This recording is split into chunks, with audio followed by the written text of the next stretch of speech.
At some point, we all face really confusing situations. And because of our experiences so far, we can't see what's really going on. Then all of a sudden, there is an encounter. Something crazy only God could explain. We have a light bulb moment, and we can finally see things clearly. These insights can significantly change our life direction. What if you could learn from somebody else's light bulb moment? My insight could be your insight. Significant life, God-inspired moments that can change a life. So I'm sharing a bit about my life. I'm going to talk about some pretty blunt things, and I want to encourage you to just really listen to the Lord. I know we say that in church all the time, but I really want to encourage you. When I'm speaking about some pretty raw realities in life, just really encourage you, man. Just listening to Jesus. What is he saying to you about these? And I strongly want to encourage you, if there's anything I talk about tonight that you're just like, hello, you need to come and pray with someone, right? You need to come and talk to someone afterwards. So, is that all good? Yeah, cool. Okay. Hey, where's my magic? First slide, come on. Whoa, too far. Messed up. So I've kind of tried to divide my life into 4 sections. This is the first one, messed up. I grew up completely stuffed, to be honest. I grew up at a camp, Tortura Springs, over in Matamata. Who's been over there? Good times. So I grew up there from when I was like 2 until I was about 17, 18. And I was sexually abused terribly while I was at the camp. So it was a good 4 or 5 years where there was a worker, which was a cunning move, so he wasn't on staff, so he could do kind of come and go and do all sorts of shady things. And he abused me just terribly for a long period of time. Later on in life, when I got some counselling to try and sort that out and a whole bunch of other crazy things that I'll talk about, the counsellor was like, we were talking and she's like, can you tell me what happened? And I was just like, I can't say it out loud, it's freaking me out. So she pulled out this list and she's like, can you point to the things that happened? And I pointed to them and she was like, whoa, it kind of doesn't get much worse than that. But the crazy thing for me growing up in it is you just assume that's normal, right? Whenever we grow up in brokenness and hurt and weirdness, our brain just tries to think, this has got to be normal. This must be normal, And so growing up as a young person with that reality as part of my reality was very confusing to me. Alongside it, I was abused a lot verbally and physically. I stayed with an extended family member a lot growing up, so a heck of a lot of the time. And this male in there was horrible. The verbal abuse was that just put down, that constant put down. You're rubbish, you're useless, you are nothing, you're stupid, just this constant thing. And a ton of physical abuse. So the good old punches and then the kicks while you're on the ground, lots of belt action and all this kind of stuff. And the worst thing for me was that little tape recorder that got put on in my head, that I'm useless, I'm pathetic, I'm terrible, I'm blah. And it was something that I still really struggle with. And my default inner speak is always, I am useless, I am pathetic, I am nothing. That's just where it goes to, because I heard that for years and years and years. And Jesus has sorting it, so I'm going to talk about that. The reality that this meant is that I really grew up messed up. And I know some of you could tell me your story and I'd be like, whoa, how are you alive? I know mine's not as bad as a lot of people, but it really confused me as a teenager. Because again, you just think this is normal. You just think it's normal that when you say the wrong thing and you don't even know what the wrong thing was that you said, that someone's going to whack you and kick you and belt you and do all the other stuff. The other side of it is a desperate realisation that I was completely messed up and bad and evil. I did a lot of bad things through my early years, my teenage years.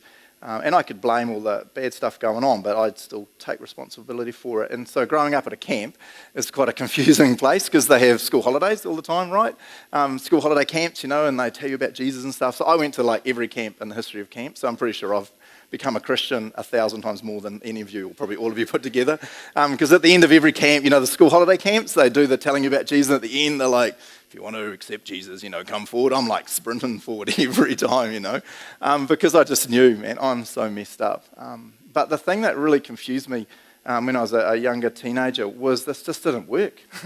I'd go forward every time and say the prayer and the little booklet and blah, blah, blah, but I still felt like broken, I still felt dirty and all that stuff. And looking back as an adult now, I'm like, well, duh. It's because there was bad stuff going on all that time. But as a young teenager, I just couldn't reconcile, and this is the biggest thing for me, I couldn't reconcile the message of Christianity with the reality of Christianity, what I was seeing. Does that make sense? I'm hearing God is a God of love and power and strength, and I'm going, not seeing much of that. God is love, power, strength, because look what he's letting happen to me. The Christian worker, he's a Christian, but he's abusing me sexually. This Christian extended family member is just evil. But he's a Christian, and you're telling me that God, love, it just didn't make sense. I remember in my later teenage years, and the biggest confusion for me was, and it's something we talk about all the time, how can a good God allow bad things to happen to good people, right? You've heard that heaps of times. But for me, and I'm sure for a lot of you, we personalise it.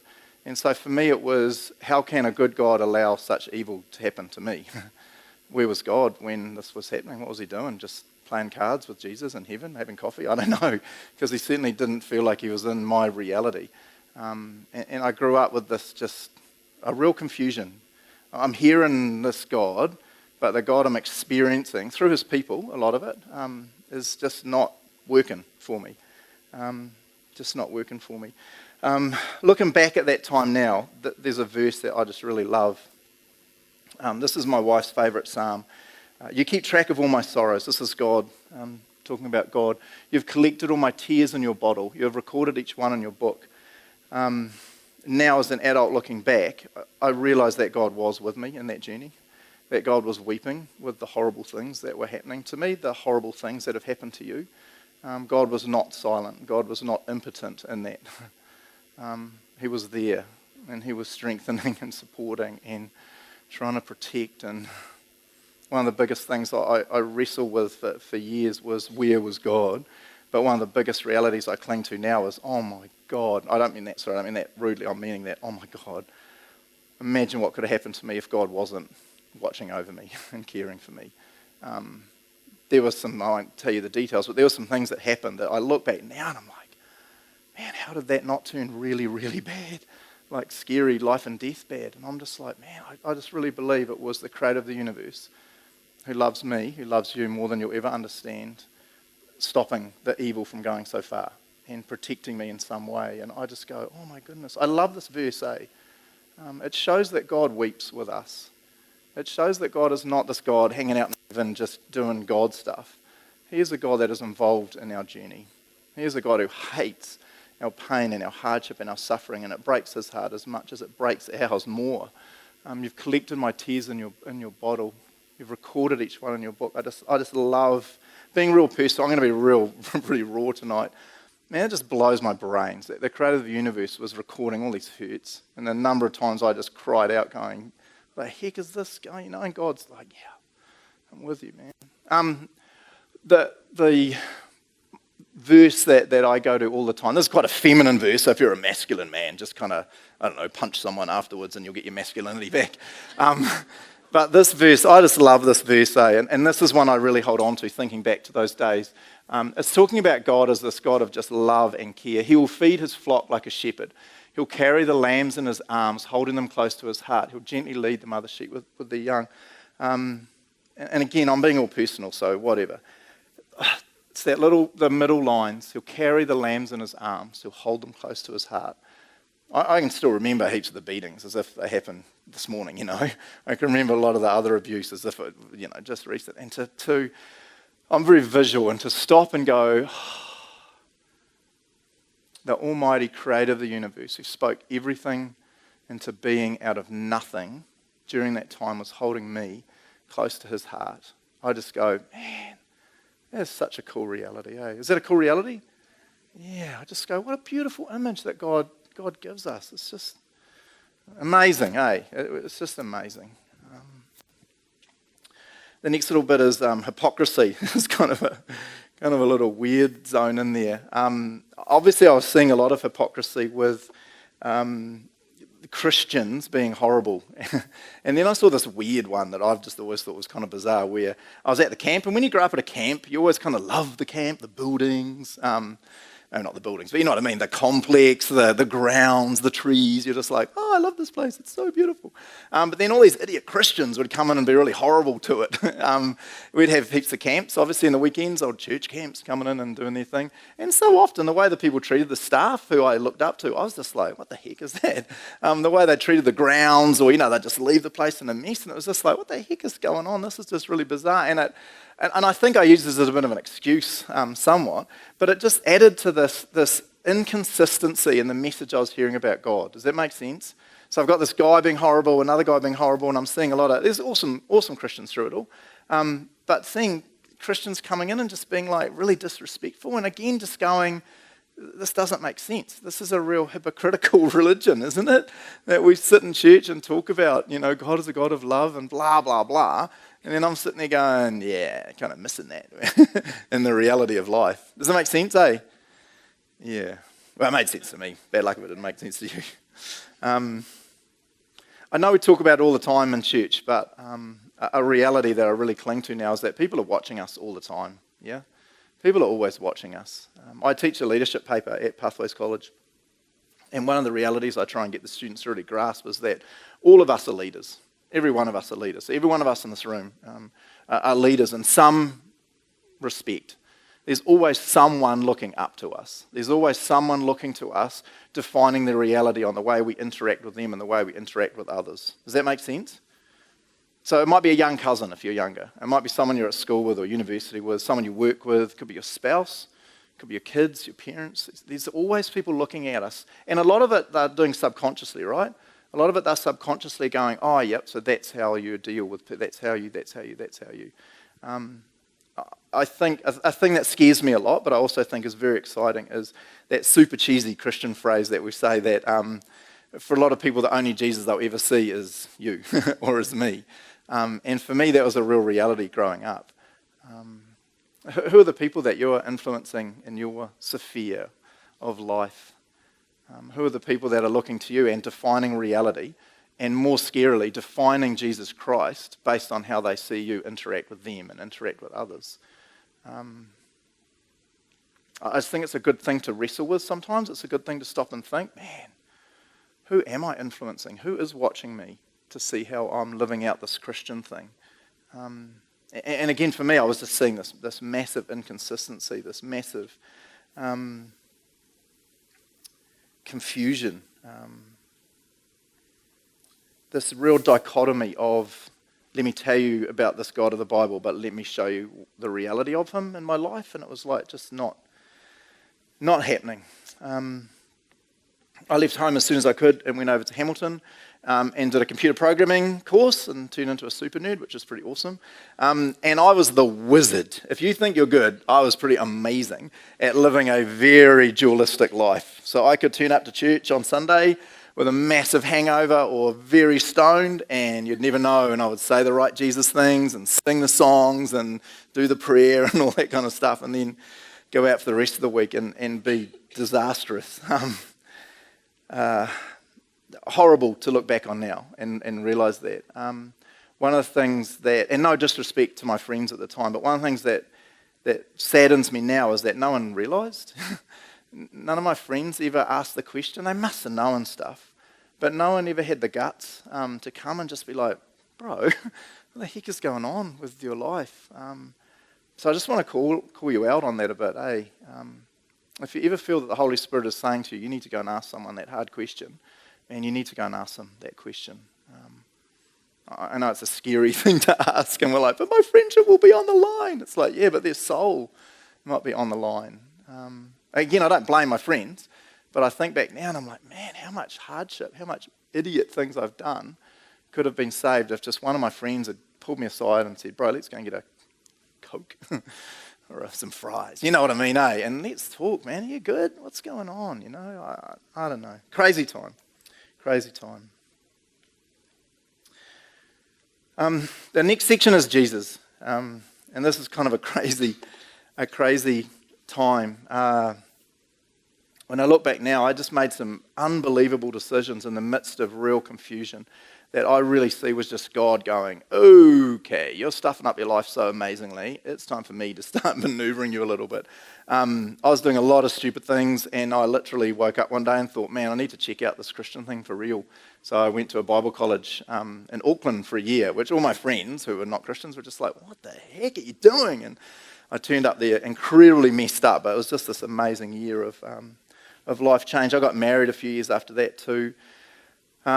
Just as most onto it guys say, the most incredible woman that God ever created. So bad like all you other women, you're like wee down here compared to my wife. And I was a disastrous husband. I look back now, I've apologised to my wife many times. I was a terrible, terrible husband.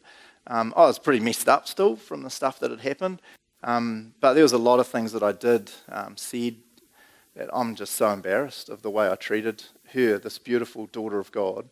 And here's this idiot, just selfishness and horrible things. But again, I'm just got this massive confusion going in my mind all the time that I've heard this so much about God and knew so much about God, but I'm not seeing it and craziness. And so we decided, man, if you want to really figure out God, the best thing to do is go to America, right? That's where God lives, you know. And so it was really bizarre. We had, come on, so good, eh? Donald Trump, eh? Make America great. With Sarah Palin as his running mate. That has been phenomenal. And so we decided we wanted to study God hard out, so we decided to go to America and headed over there to a Bible college university in Chicago for 4 years. And it was just this wild time. We both grew up in a pretty conservative denomination that I won't name, but it rhymes with Methrin. This is now it's legit, but back in the day it was loony. I honestly believe that the only people getting to heaven were brethrens, right? I didn't mean to say it, methrens. I really did. And I was talking about it with my wife this afternoon. I said, did you grow up with that? And she was like, oh, totally. And I was like, what the heck is that about? And now we're at this Bible college, 2,000 students, and there's students there that are so sold out for Jesus. It's just unbelievable. And I'm thinking, man, the only ones getting to heaven are these guys. You know, the occasional Baptist might have sneaked in the back door, but it was mainly just us. And it was just this real opening of my brain to realise that the God, and this is the key kind of parts of me, the God I grew up understanding is not God, right? The God I grew up understanding and seeing was not the real God that the Bible presents. And now I'm seeing these Christians live out God in a way that's just blowing my brains. God's absolutely hilarious. And looking back now, the ministries that he got us involved in were just bizarre. At this university, you have to do 15 to 20 hours of ministry every week, and heaps of students do cheesy ones at like nice little white churches doing lovely things, and it's assigned by the school. You don't choose it. But just because God's hilarious, he put us in the most insane ministries I've ever imagined. So in my wife's final year, she worked at an abortion counselling centre right downtown Chicago. Downtown Chicago's ugly. It's real bad. A lot of poverty and nasty stuff. And in America back then, they had this, again towards the late 90s, back then they had a rule that if you needed an abortion, you had to go and have one session with a counsellor who would just help you understand what was going to happen and the realities of it. And then if you were like, yeah, I still want it, then they'd give you a certificate and you could go and have an abortion. And she worked in there for a year just with the most horrific discussions with people, horrible stuff. And trying to help them see what was going to happen. It was just bizarre. I worked for a year as a phone counsellor, which is pretty legit. The university ran this massive radio station that went all over America, and between 9 and 11 at night, people could ring in for advice and counselling.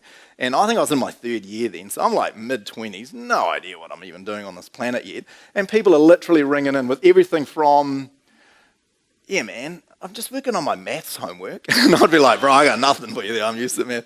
But a lot of real serious things. A lot of people, hey, man, so I'm planning on leaving my wife. I'm just wondering if you could give me some advice on how to make that easy on the family. And I'm like going, bro, you probably should. I just was like, I don't know what I'm doing. A lot of suicides. A lot of people would ring up. And we had codes and we'd get cops to go around and rescue them and stuff. And it was the beginning of a real journey for me of starting to see the Jesus I knew is not the real Jesus. Because the Jesus I knew and I understood could not help these people when they're ringing up with such massive, deep things. Does that make sense?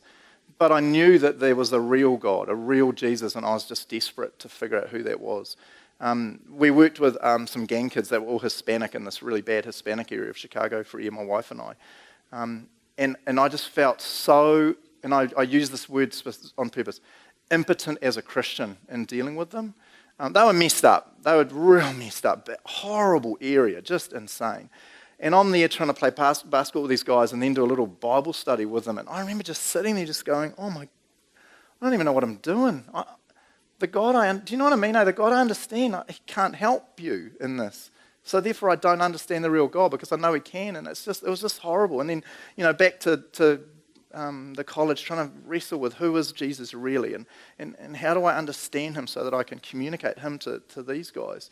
And then just because God's hilarious, the year after that, and I mean that, like, I just think God's amazing. It's like, we had heaps of friends who had the easiest, shiniest, little loveliest ministries, and every year when we'd get our ministry, we'd be like, what the heck is God doing here? This is insane. It's like, all right. And so the last year, or the second to last year, I think we were there, He put us into one of the worst areas ever. It was a place called Central in Chicago, and it's just like the bottom of the whole of society. Only African Americans, no white people basically ever go there.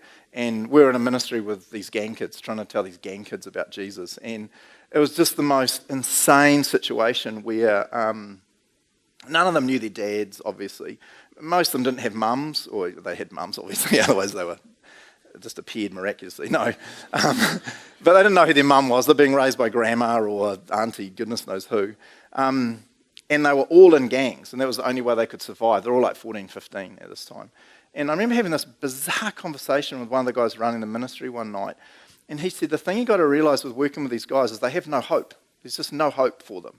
And I was like, bro, I can't comprehend no hope. What do you mean? And he said that their life expectancy was 16, maybe 17. If they made it to 17, it was like, oh, who would have thought? What an amazing thing. And their only way out of their poverty and their horrible situation was to be in a gang and deal drugs. He said, that's the only thing they can do. And I was like, can't they get a job? And he's like, no one hires these guys.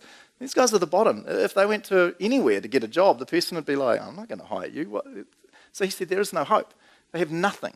Their only dream is that they'll get in a gang and they'll work up from just being the little guy taking the drugs here and there on the street to getting a bit of importance and then be able to survive, and then their dream, always falsely, is that that'll get them out and then they'll get out of this area called Central. So again, I'm sitting there, I'm like, I don't know what I was, 26, 27 now, trying to communicate Jesus to these guys with no hope, and it was just bizarre. Do you know what I mean? I was just like, And I remember just kind of calling out to God a lot, going, I need to get to know who you are. Because the God I understand now, the Jesus of Sunday school, is not going to cut it with these guys. But I know you're more than that. I know there's got to be more. I'm just not getting it, eh? It's not making sense. I think one of the biggest things that I began to understand through all this is the love that Jesus really had for me as a person. Again, I grew up certainly not loving myself at all. I used to cut a lot. I don't know if you've ever done that. I used to be a bad cutter, and it was just from a deep, intense hatred of myself. I really hated myself, and to cut and punish myself was such a great feeling because I deserved that kind of thing. And to be trying to tell these kids and these people on the phone and that Jesus loves them was this like, man, I've got to figure this out. And through this time, and after this we went to seminary in Colorado for 3 years. And this verse is one of my favourite verses of all time. I was sharing this with my staff this week at the college. Jesus is praying in John 17 and he says, you love them. He's talking to God. You love them, so disciples and us, as much as you love me. The reality of this verse just melts my soul, right? What this verse means is that God the Father, the all-powerful being of the universe, my name's Craig, right? Loves Craig as much as he loves Jesus Christ, the second person of the Trinity. When God looks at you, when God the Father looks at you, he sees someone who he loves on exactly the same level, with the same intensity, with the same desire for relationship and community and friendship and hanging outness, as he does when he looks at Jesus Christ.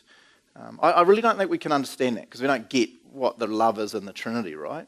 God the Father, Son, Holy Spirit have been in community and communion and perfect relationship of love and support and encouragement for eternity.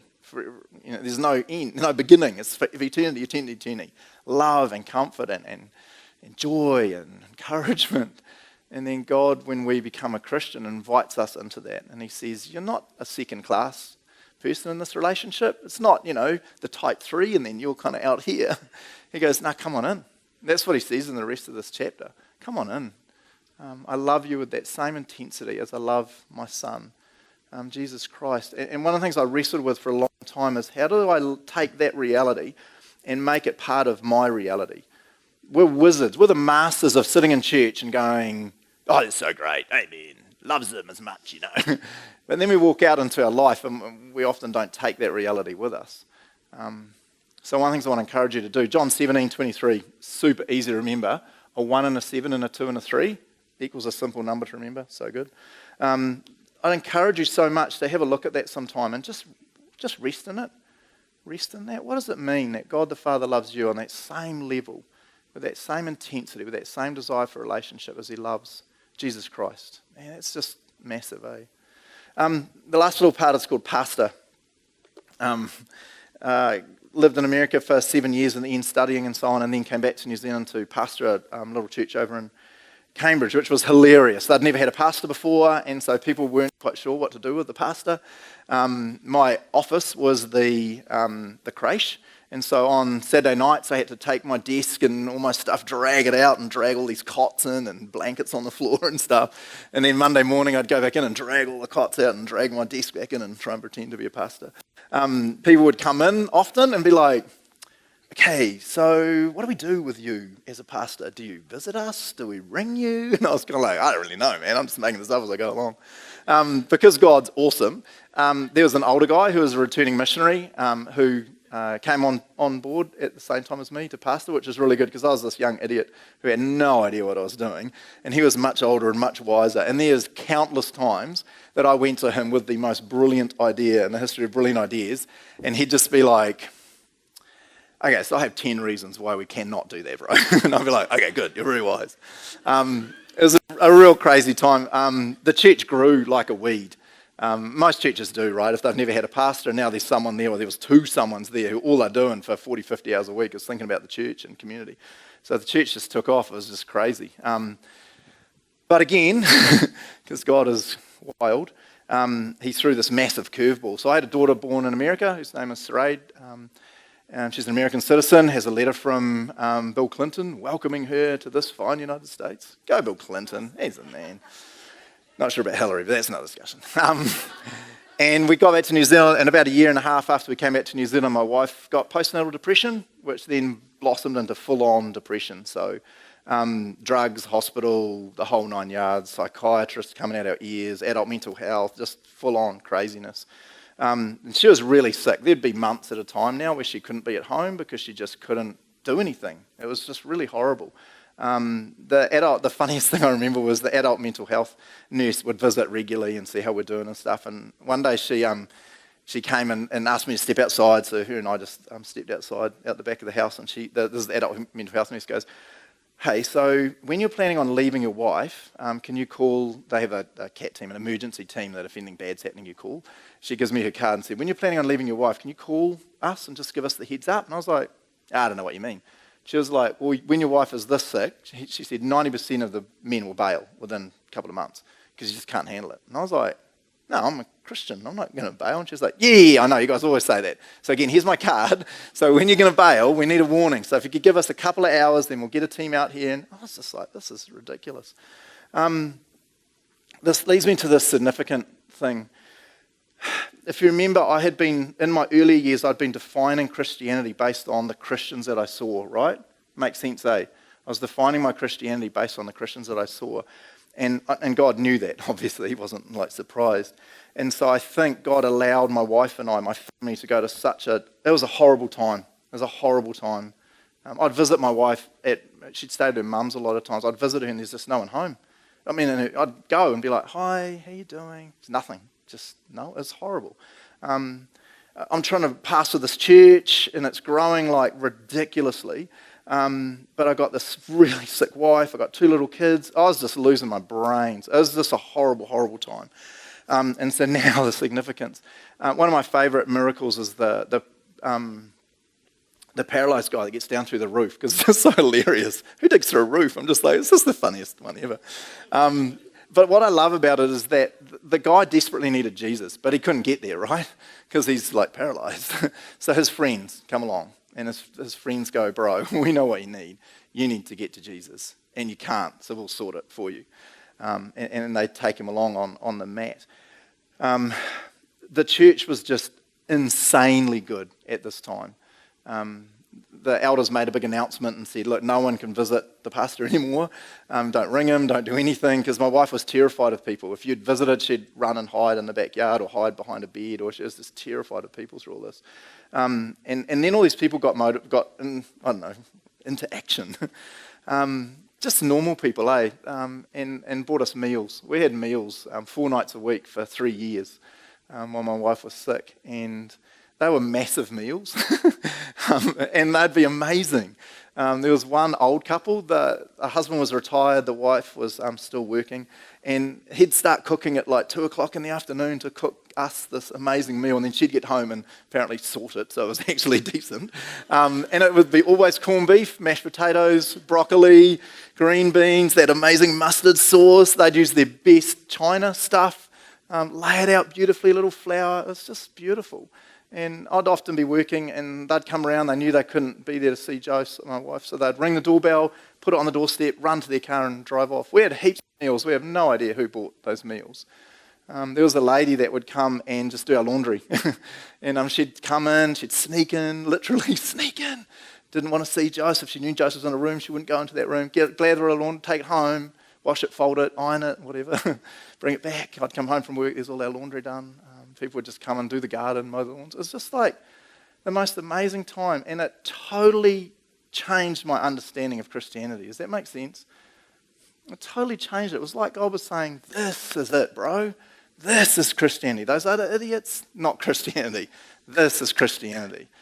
Now, the thing I loved about these significant people is it's a retired guy and his wife. That's normal people who love Jesus.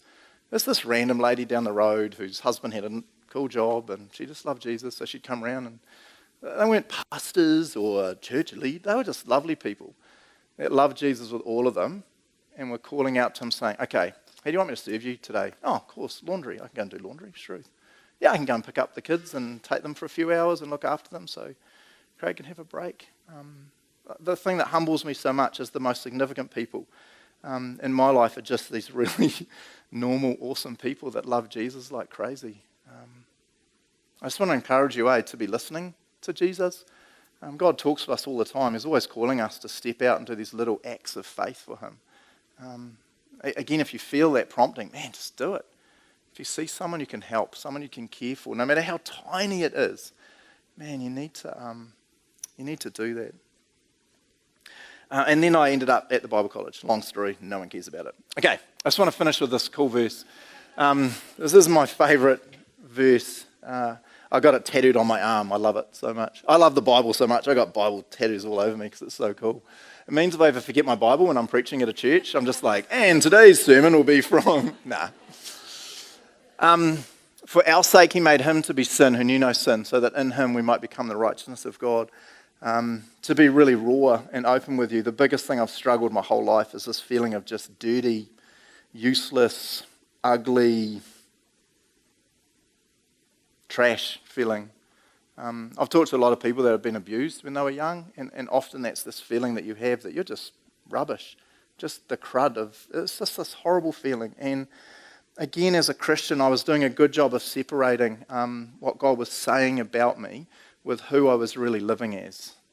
God's saying to me, nah, man, that's not who you are. And I was like, yeah, great, thanks. But I never allowed that to be a part of who I really was. I'll unpack this verse for you. The thing I love so much about this is the very beginning of it, for our sake. For our sake. I remember I had that verse from John 17 that says that God the Father loves us, loves me, as much as he loves Jesus. Remember that?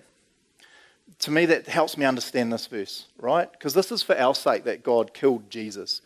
that God the Father sacrificed Jesus on the cross. And I go, why would he do that? It's like, oh, because he loves you as much as he loves Jesus. And I go, oh, that helps the whole crucifixion make a whole bunch more sense.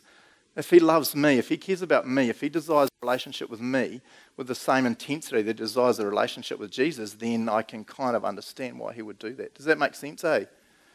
I was talking about it with my staff this week, and this is not what it's saying, but this is the way I kind of think about it. It's almost like God says, I love you more than Jesus, because I'm about to harm and hurt and wound and beat my son because I love you and care about you so much and desire a relationship with you. So it's almost like he loves us more, but that's not what he's saying. But it's like, man, that kind of helps me understand it. So for our sake, he made him to be sin and you know sin. There's a lot of stuff I've done wrong, man. There's a lot of evil things I've done. I've had a lot of evil, horrible things done to me. And one of the realities I love about Jesus is that he sorted all of that on the cross. I don't have to walk around with a sense of guilt anymore. I need to sort some of that stuff out and do a heck of a lot of apologies. But he's taken it. He's removed it. He's removed my sin. And then that last bit, so that in him we might become the righteousness of God. When God looks at me now, he sees someone who is as pure and clean and righteous and holy and beautiful as his son is. That's what it says. I just really want to challenge you on that. If you don't define yourself, if you're a Christian, if you have a relationship with Jesus Christ and you don't define yourself as someone who is pure and beautiful and lovely and clean and right, then you're missing a core component of what it means to be a Christian.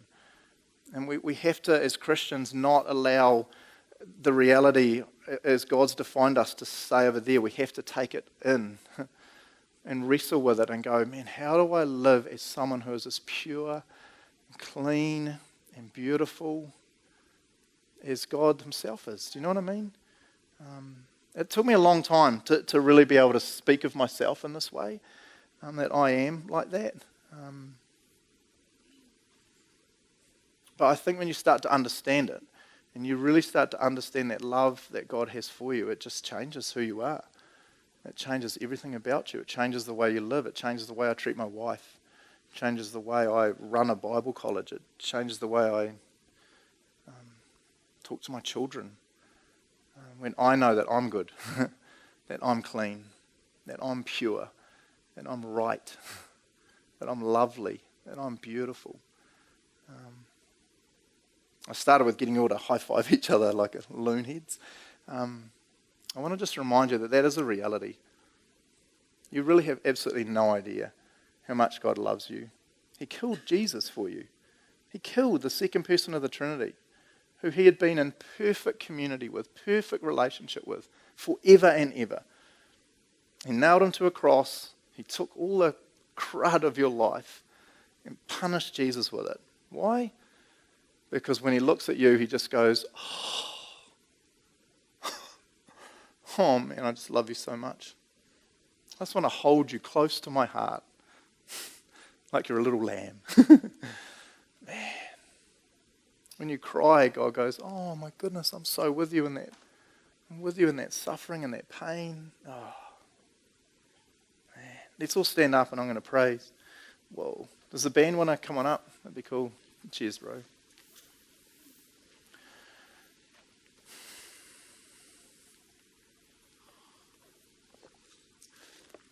I just want to encourage you to get some prayer if you need some prayer. I talked about some pretty raw things tonight. If you've never talked to someone, if you've never really started to deal with it, tonight would be a great time, eh? Come talk to me, talk to one of these other legends that'll be floating around. My final little challenge, eh? It's good to finish sermons with a little challenge. Is that all good? Nah, bad luck, I can do it anyway. This is my challenge for you, eh? And it's hard to do, and it's always dumb finishing a sermon like this, but who cares? I just want to encourage you this week, man, 5 minutes. Everyone hold up one hand that's got a 5 on it. Everyone hold up one hand. If you've lost a finger through tragedy, sorry, but that is really insensitive. Keep your hand up. Keep your hand up, 5. That's it, 5 minutes. That's all you need, eh? John 17:23, remember? What does 17 and 23 add up to? Wow. Okay, so you're all fired. 17 and 23. Easy to remember. 17, 23. Keep your hand up. I want you to set aside this week 5 minutes to just read over that and read it about yourself. Put your name in there. And just rest in that reality that God loves you as much as he loves Jesus Christ. That you are beautiful and perfect. You are incredible. You are pure because of what Jesus Christ has done for you, because of God's love for you. Cool, let me pray. Yeah, God, man, we're so not worthy of your love. So many of us in this room are complete dropkicks when it comes to Christianity. I know, I totally am. Man, we're just still sinning and stuffing up all the time, which we're not as much as we used to, but man, we still just drop the ball all the time, but you still love us and encourage us and support us. It's just incredible. Thank you so much for the reality of who we are in Christ. We are not often who we've defined ourselves as, but we are who you define us as. Help us to live in that reality, God. Yeah, we love you with all that we are. Amen.